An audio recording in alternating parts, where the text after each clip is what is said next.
During this journey, did you at any point of time feel that नहीं यार अब नहीं हो रहा?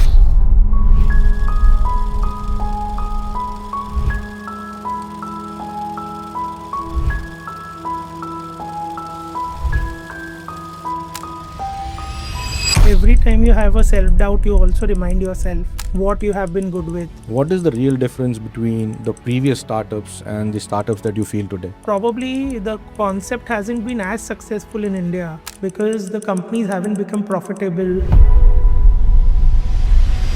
Today, I believe that EV has one of the best advantages that it can have in the current situation because oil and all these issues going on. They have to prove that profitability slightly early on rather than taking 10 years for it.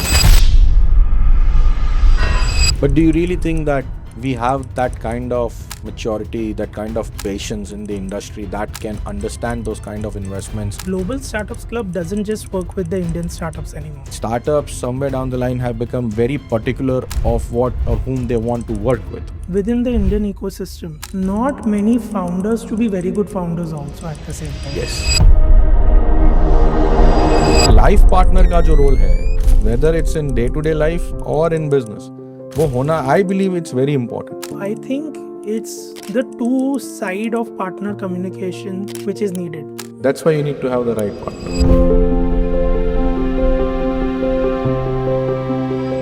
Most people think startups are built with funding. But the real truth is, startup is built by mindset. Some people wait for opportunities, some people create opportunities. And then there are very few rare who build ecosystems where opportunity multiplies. Today, our guest is one of them. He has connected founders, entrepreneurs, investors, and innovators across countries through conversations, community, and collaborations. So, let me welcome to the show the founder of global startup, Mohit Sureka. How are you, Mohit? I am very well. Thanks for the warm welcome. Thank you. Thank you. Yeah. So, Mohit, before all this collaborations, all this, networking, building communities, who was Mohit as an individual? As a young man, what was Mohit? Mohit has always been somebody with an entrepreneurial mindset. In fact, the very first venture which I started was at the age of 16. Oh, really? back when I had just started my college. And the idea was always create an impact in the long run, Okay. whatever you do in life. So Mohit was always driven with the idea you want to create impact. And what better impact than creating a good business or good community and the entrepreneurial journey. Your entrepreneur journey started by the age of 16, you said, right? Correct. So, how many ventures have you been driving or have already, I think already drived and closed? How many of them? I think at the initial stage in your teenagers and early 20s, it was a journey. Okay. It was a journey to learn, grow, close, move on to the next one.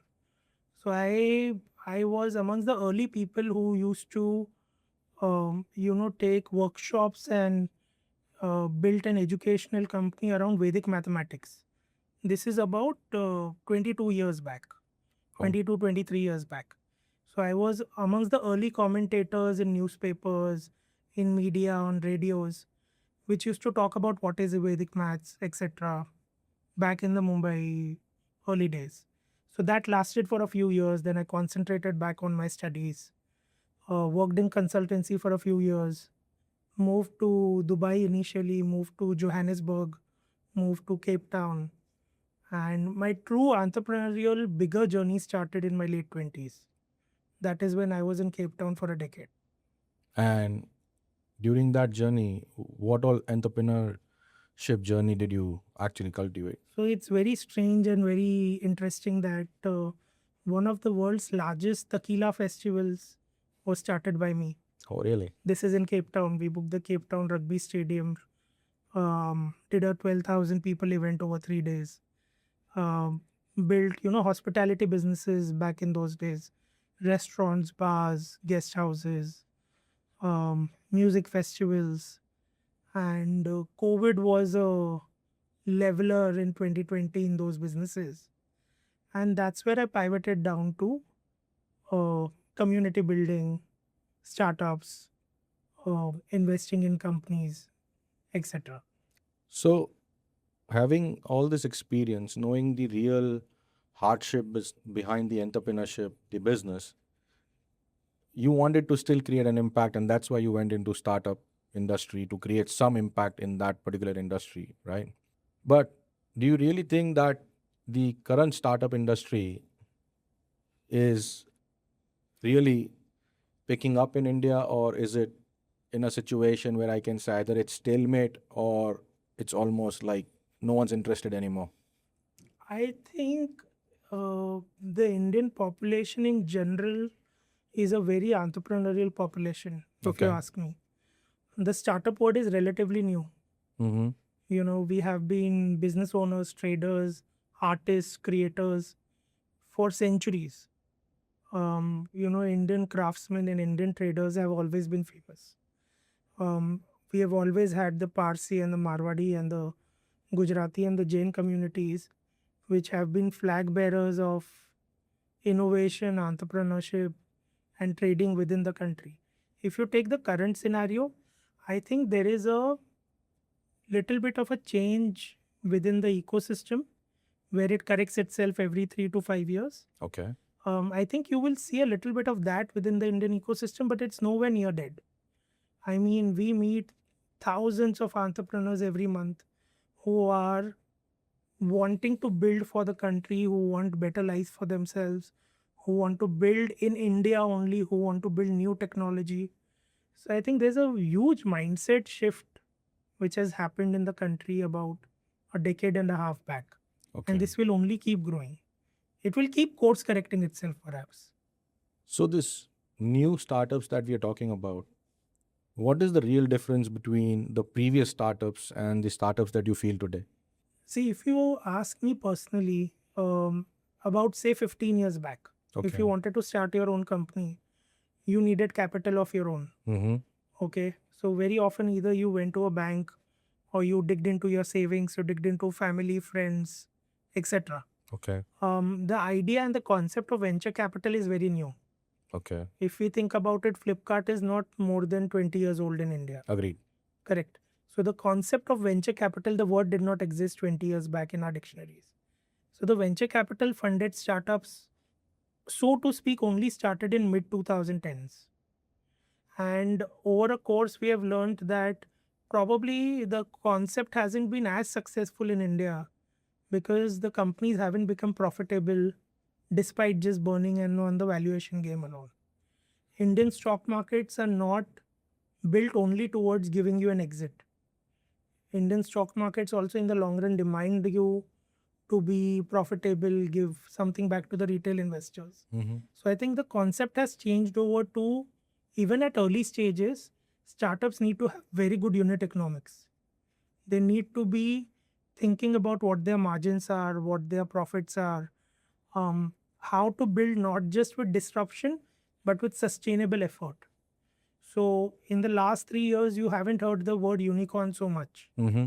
Is because it's moving from unicorn to proficorn. Okay. So Profitability. profitability. I would rather have a startup with a 50 crore profitability rather than a 5,000 crore valuation but burning 2,000 crore. Agreed. But under a situation, consider that there is a startup which is trying to evolve an industry in India, which is really challenging. So let's say, for example, EV. Right today, I believe that EV has one of the best advantages that it can have in the current situation because Yeah, oil and all these issues going on, and they are really trying to evolve that kind of industry in India, but still the acceptance that is there has been really very slow for some reason. correct. And as you rightly said, when you are looking to disrupt an industry at that point of time, valuation is the only thing that you can do, because you're building the technology, you're building the market, you're building your sales. And on the other side, when you look at normal products that are startups, but I would say which are compared to other startups that are already there in the industry, in those cases, yes, we can say that you will be getting profitability, or you can look at unit numbers, right? Correct. Now, both the scenarios are different. And I feel that the unicorns that were there before, like, for example, I believe Paytm was one of them, Flipkart was one of them. Many of them, even they had international investments in them. Correct. So my question is that how would I would say, completely bifurcate between the startups, looking at the disruption, especially knowing that to grow this particular industry in this current market scenario, as such, it's going to be tough because people acceptance is low, the cost of investment is high, and to make that particular project profitable, Correct. you know, that journey itself, like you said. Correct. So, how would you look at that in today's scenario, especially in the EV market? So if I have to give you an example, I'm not saying that startups will not burn money or you'll only have to look at profitability. I'm saying previously, if burning money and only playing the valuation game was working, right now both scenarios will work.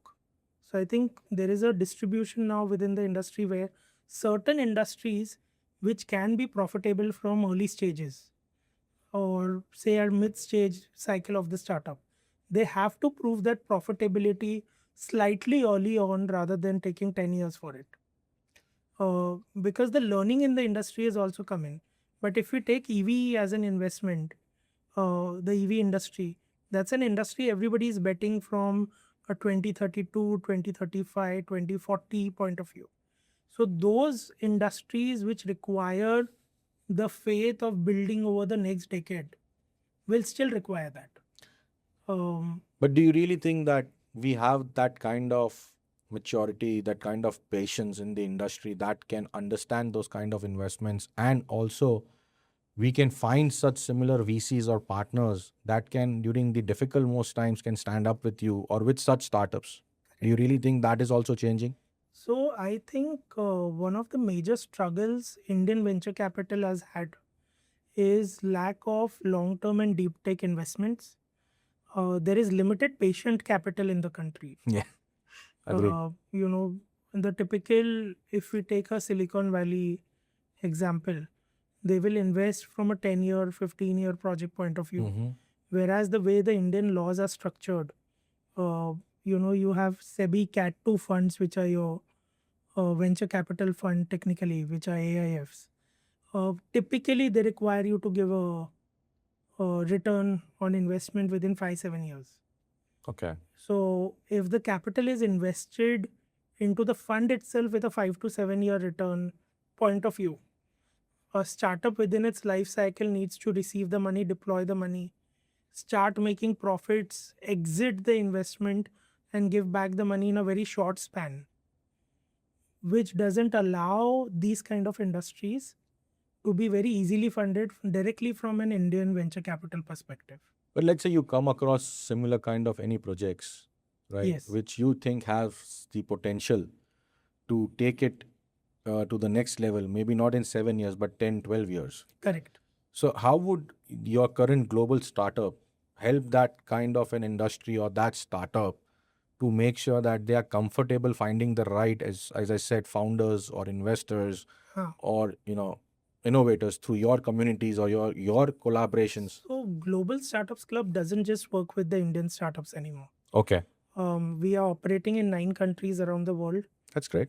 16 cities in India, and 19 cities internationally. Wow. So we work with startups right from Johannesburg to Sydney to Singapore to London to Dallas. And even our network of investors and venture capitalists that we're working with are spread across different geographies.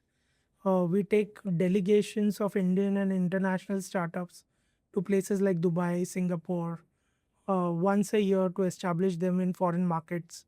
We interact with investors from all over the world. So, us as a platform, our idea is we build from India but for the world. in that sense. That's powerful. Um, so we don't restrict ourselves to only looking at Indian ecosystem. You said you built for India, We built from India built from India for rest of the world. for rest of the world. Yes. Something like Make in India.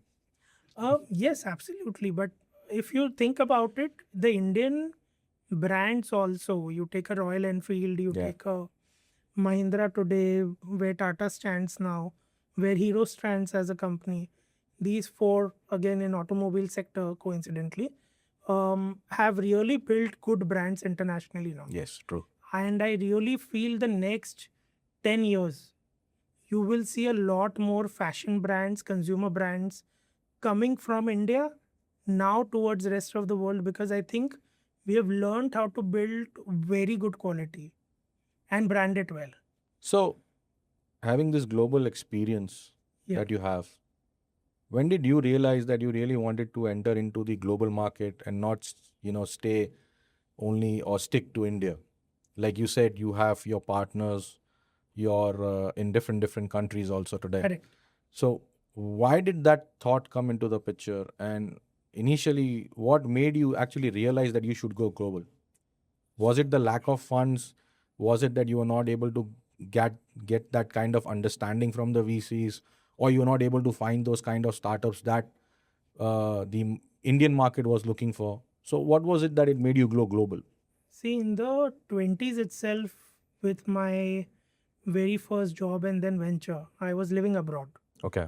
So the moment you spend your 4 or 5 years away from India, you kind of start thinking as a global citizen. Okay. Spaces stop restricting you, geography stop restricting you. And I think by that time I realized, by the time I was in my fourth city, I realized it's very easy to move to 100 cities in the world today.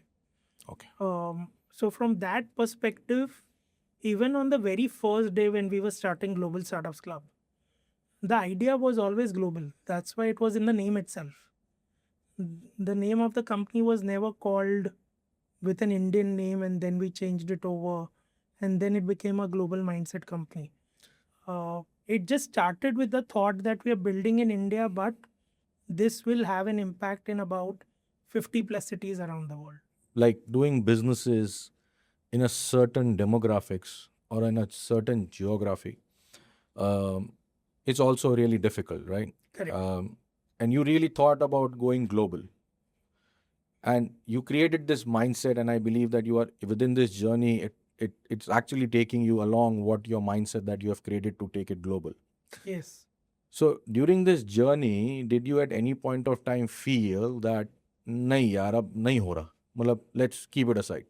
Did you go through anything like that, or I think or you had that mindset, ke boss, that whatever, self-doubt to every entrepreneur will go through no matter what. in whatever they do? In whatever they do. Even I am sure Elon Musk might be thinking sometimes, say, Yeah. "Ki I overpromised about Mars." Yes, yes. I'm sure of that to some extent.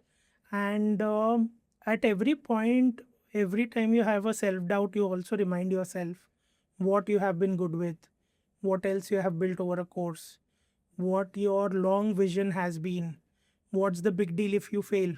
Yeah. Just if you fall down face first, get up, brush it off, because you were walking ahead. Yeah, because I believe that failure is always going to be a part of your success. You're going to fail fifth time, seventh time, 10 times, 12 times. You're going to keep failing if you're making something different, because you know that tomorrow people are going to value what you've made. Maybe it may not happen that it's the time for that particular product or service, Yeah, but once things starts evolving, people will start respecting it, right? correct. So, as you rightly said that, every startup somewhere down the line always self doubts itself. And I believe you may be meeting a lot of them every day because you are into this industry, Hundreds and thousands every month. right? And the one thing I would like to say is that when you compare failure in a startup, like I just like to judge it myself, that when you're looking at a failure in a startup, there are two kind of failures. One is a genuine failure, right? You started it, you genuinely put your efforts into it. Somewhere the cash burning went out, and then you were not able to take it further. One is where you did not know where the funds go. Things were miscalculated or misrepresented. And then, especially in India, the kind of norms you rightly said, legal norms, also puts a lot of pressure on the startups, because behind their head, they always have this fear that somebody will, you know, um, if I'm not able to prove what I'm trying to do, may tomorrow give me a name of a fraud, or Correct. somebody would allege me that I misused the funds. They may not understand the real usage or source of funds where it has been utilized. And that is one of the reasons also today I feel that startups somewhere down the line have become very particular of what or whom they want to work with, Correct. right? Yes. But in either scenarios, right, how do we come out of this situation? I know both the situations, one is good, but really they have tried it, nothing has happened. One is completely different, they've done wrong. And if they've done wrong, they should be kept aside. But somebody is genuinely trying and he's trying to get out of it, he's trying to really build something. Where can he really find those kind of VCs? I know in India he cannot, Correct. but where would you help them to find such VCs? Um, See, so firstly, a lot of times I tell founders also to build a little realistic. Hmm. I mean, very often you meet people who want to start a semiconductor industry in India, and he might not even have 2 lakh rupees to register a private limited company and his GST and get an office and all of that. Okay. So, I mean, you don't talk about starting a $10 billion company and not have basics. So, be a little realistic what size of company initially that you can start with on your own. Um, just expecting the Indian ecosystem or international ecosystem to give you 100 crore funding in the very first year at idea stage. I think those days are gone away even in Dubai and Silicon Valley. Okay. When we are working with international startups from Switzerland, from Italy, um, we are realizing that even Silicon Valley is sometimes looking for you to build something first, And then and getting then at in. a second stage they are happy to invest, unless until you're coming from their own very ecosystem, that you were involved with some of the top companies there and everybody knows you by your first name. You know, when I was, and I'm still involved in startups because I'm also a venture capitalist and I've invested into a lot of new industries. And since the very first that I got into this industry, I always used to tell my colleagues or my partners that, I do not want to get into the valuation game. I want to be into the profitable game. I would rather buy an equity not at 5 rupees today, but may at 500 tomorrow, knowing that the person was able to build something and I'm buying it at a high price. And that's okay with me, because my way of looking at things was that I always use the ICE formula, which I call, which is the integrity, ethics, and character, to know a person first. So even if I want to invest into somebody, I would always take 2.5 years knowing him, seeing Correct. how he's doing the transactions, how is he placed, what's his mindset, how is he taking the product ahead, what's his long-term vision with it. But during this, even my journey, I found out that there are ideas, there are really good ideas that take really long time enough. There are good startups, there are good and I would say founders who know what they are doing. It is just a matter of time that you need to stay with them, stick with them, and keep helping them out so that they can reach that stage of life. You know, Correct. initially thought was profitable. Now my thing is, okay, if I know this person, I know he's developing something for so many years, and that looks promising, then okay, valuation could be a game. But then you also want to know how long. You just don't want to stay infinite, right? You want to know how Correct. long. And if that journey is for 10 to 15 years, that would really help. But again, to find both sides, to find the kind of like minded VCs and to find committed founders, Yes. it's really difficult. So if you ask me, I want to actually discuss this in a different angle also. Okay. I have also found within the Indian ecosystem not many founders to be very good founders also at the same time, Yes. where this is, it just sounds wrong when you say it, but not everybody is built for Mm-hmm. a good startup. Not everybody is built for the entrepreneurial journey. They are literally approaching it with the mindset of outcome on day one. Uh, a lot of founders have the mindset of valuation from day one, Day one. from without building, without getting real customers, um, because they just thought somebody else do it. So, I mean, my joke around that is just to test on the ice factors that you talked about, just to test a startup founder when they're looking for funding and we are in just about to do their closure. I always joke about the fact that uh, in which car will you pick me up next time when I come to your city? Agreed. you know and I go ahead also sometimes saying that, will you pick me up in a BMW 3 series when I come down? And they would say, no sir, I'll just, maybe a Thar is what I'll pick you in. So very often I think founders are misjudging the reason why they are taking venture capital funds. It is purely for building the company and not to make just their lifestyle better. Yes, agreed. I completely agree with this.